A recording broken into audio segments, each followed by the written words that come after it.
खडकवासला विधानसभा पोटनिवडणुकीसाठी भारतीय जनता पक्षाकडून नगरसेवक भीमराव तापकीर तर राष्ट्रवादी काँग्रेसच्या उमेदवार हर्षदा वांजळे यांनी उमेदवारी अर्ज दाखल केले। खडकवासल्यामधील मनसेचे आमदार रमेश वांजळे यांच्या निधनाने रिक्त झालेल्या जागेवर येत्या 13 ऑक्टोबरला निवडणूक होणार आहे। या निवडणुकीसाठी रमेश वांजळे यांच्या पत्नी हर्षदा वांजळे यांनी मनसेऐवजी राष्ट्रवादी काँग्रेसकडून निवडणूक लढवण्याचे जाहीर केले। त्यामुळे मनसेने माघार घेत निवडणुकीत उमेदवार उभा करणार नसल्याचे जाहीर केले।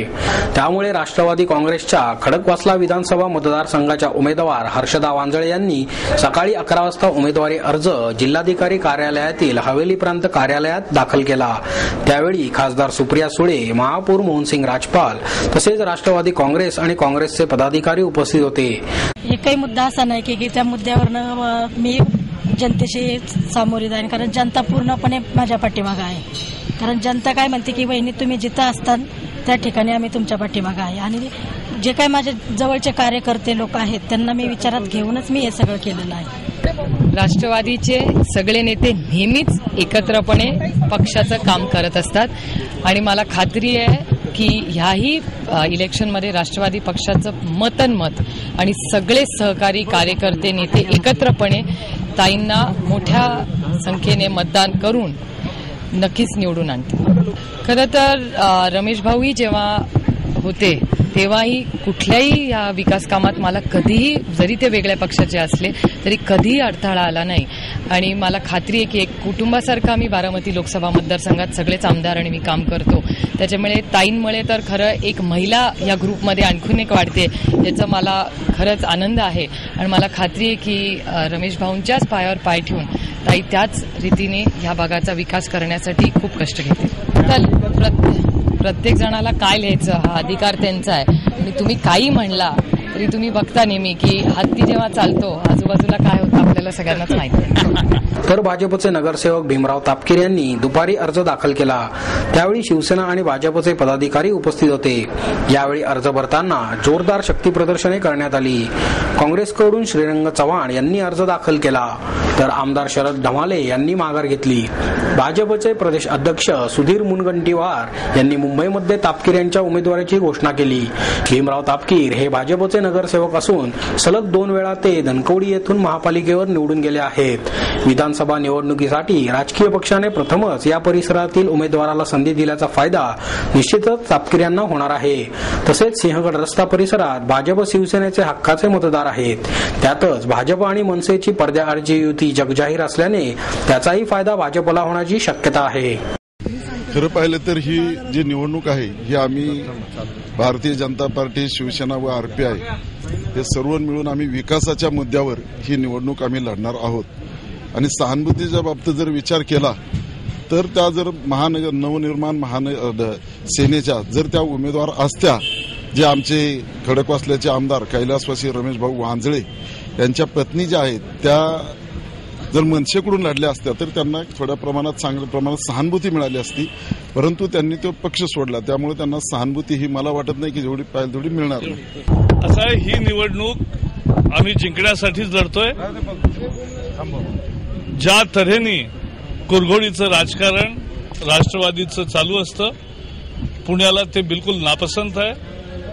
हाही यावेळेला विषय राहील आणि म्हणून ही निवडणूक जनतेची निवडणूक आहे आणि जनतेचे प्रतिनिधी यावेळेला आमचे तिन्ही पक्षांचे संयुक्त उमेदवार हे भीमराव तापकीर आहेत आणि त्यामुळे ते जिंकणार आणि त्यासाठी आम्ही सगळेजण भरपूर कष्ट करणार आणि लोकांचा त्यावरच कौल मागणार। खडकवासला मतदारसंघामध्ये भारतीय जनता पक्ष आणि शिवसेनेचे उमेदवार या नात्याने भीमराव तापकीर यांचा अर्ज आज भरण्यात आलेला आहे आणि आम्हाला पूर्णपणाने खात्री आहे ज्या पद्धतीने विश्वासघाताचं राजकारण सातत्याने राष्ट्रवादी आणि काँग्रेस पक्ष करत आलेला आहे त्या संदर्भामध्ये चोख उत्तर मतदारांना देण्याच्या दृष्टिकोनातून एकजुटीने ही निवडणूक आम्ही लढवू आणि शिवसेना कार्यकारी प्रमुख उद्धवजी ठाकरे आणि भारतीय जनता पक्षाचे नेते आणि अध्यक्ष सुधीर मुनगंटीवार यांच्या सूचनेनुसार पुढची सगळी जी रणनीती आहे ती आम्ही आखणार आहोत। आम्ही जे उमेदवार आणि 4 बाकी त्यांच्याबरोबर गेलो त्यांचे कार्यकर्ते समर्थक प्रचारक म्हणून त्याच्यामध्ये शरद ढमाले स्वतः बरोबर होते आणि शिवसेना कार्यकारी प्रमुख उद्धवजी ठाकरे यांच्यापर्यंत संपूर्णपणाने इथली परिस्थिती गेल्यावर आणि विशेषतः कार्यकारी प्रमुख यांनी खडकवासल्याचा निर्णय जाहीर केल्यावर भारतीय जनता पक्षाच्या तरी कार्यकर्त्यांच्या भावना तीव्र होत्या, परंतु सामंजस्याचं वातावरण राहून कुठल्याही पद्धतीने काँग्रेस अथवा राष्ट्रवादीला छुपा फायदा मिळू नये आणि कार्यकर्त्यात आणि मतदानात संभ्रम होऊ नये म्हणून शरद ढमाले यांना आम्ही विनंती केली. आणि मला अभिमान वाटतो की फॉर्म भरायला जात नाही सांगून फॉर्म भरणारे भरपूर असतात, परंतु फॉर्म भरायला गेणारा माणूस एका क्षणात पक्षाचा आदेश मानतो, तो शिवसैनिक असतो आणि तो शरद ढमाले यांनी दाखवून दिलेला आहे आणि ते सुद्धा स्वतः पूर्णपणे प्रचारात उतरतील याची मला खात्री आहे.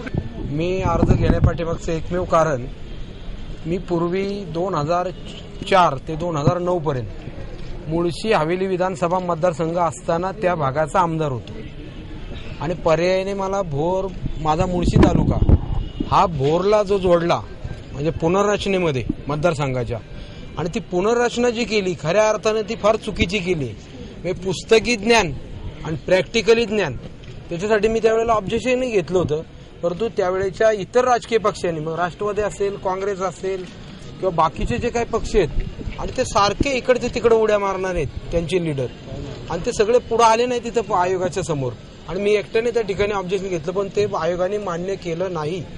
आणि म्हणून मी त्या ठिकाणचा हे असताना खासदार आढळराव पाटील आणि मी गेली 4 ते 9 पर्यंत त्या भागामध्ये 1986 साली भुसारी कॉलनीचा पाण्याचा प्रश्न, वडगाव वगैरे त्या भागातली कामं खऱ्या अर्थाने 86 सालचं मंजूर प्रकल्प हा 2006 सालामध्ये आम्ही सुरू केला. आणि याचा पाठपुरावा म्हणून मतदारांची अपेक्षा होती की मी पुन्हा त्या भागामध्ये यावं. योगायोगाने तर आमच्या युतीमध्ये भारतीय जनता पार्टीकडे हा मतदारसंघ गेला, परंतु भारतीय जनता पार्टीचा निर्णय होण्यास उशीर होत होता आणि म्हटलं असं व्हायला नको की या ठिकाणी म्हणजे लोक असं म्हणतील की जाणीवपूर्वक काय त्या काँग्रेसला आणि राष्ट्रवादीला काय हा मतदारसंघ सोडायचे काय व्यूहरचना आहे का, हे होऊ नये. आणि म्हणून एक शिवसेना प्रमुख बाळासाहेब ठाकरेचा एक लढवया शिवसैनिक म्हणून, शिलेदार म्हणून मल्ल्या होळकरांच्या भूमिकेमध्ये मी माझी भूमिका त्या ठिकाणी मांडली होती आणि ते सिद्ध करून दाखवण्यासाठी त्या ठिकाणी मी याच्यामध्ये रेसमध्ये होतो. आता सुदैवाने या ठिकाणी भारतीय जनता पार्टीचे आमचे सहकारी की ज्यांनी आज तागायत कधी पक्ष बदललेला नाही, जे मूळ त्या पक्षाचे कार्यकर्ते आहेत, आणि म्हणून एक चांगला सच्चा कार्यकर्त्याला त्या ठिकाणी भारतीय जनता पार्टीने सुद्धा न्याय दिलाय. असं आहे की ह्या मतदारांच्या आग्रहास्तव, कारण मतदारांनीच मला आग्रह केला की कसल्याही परिस्थितीमध्ये तुम्ही ह्या ठिकाणी निवडणूक लढवली पाहिजे. त्याचं कारण असं आहे की 1999 मध्ये मी त्या मतदारसंघातनं विधानसभेची निवडणूक लढवली होती आणि त्यानंतर सतत कार्यरत राहून त्या ठिकाणी त्या मतदारसंघामध्ये अतिशय चांगल्या पद्धतीची मी कामं केलेली आहेत. त्याच्यामध्ये महानगरपालिकेतून समावेश झालेली गावं सोडवण्याचा प्रयत्न केला आहे. त्यानंतर चौपाटीचा प्रश्न मांडला आहे. अनेक खेड्यापाड्या गावामध्ये वाडी वस्तीवर अंतर्गत रस्ते म्हणा काय म्हणा असं लोकसभेच्या फंडातून, विधानसभा परिषदेच्या फंडामधून त्या ठिकाणी मी विविध कामं केलेली आहेत आणि सतत लोकांचा संपर्क त्या मतदारसंघामध्ये माझा असतो. म्हणून एकच मागणी लोकांची किंवा हाच माणूस काहीतरी काम करणार आहे आणि म्हणून मी त्या ठिकाणी ही उमेदवारीची, मतदारांनीच मला त्या ठिकाणी उमेदवारी मागणी केली की तुम्ही त्या ठिकाणी उमेदवार पाहिजे म्हणून मी त्या ठिकाणी उमेदवारी घेतली आहे.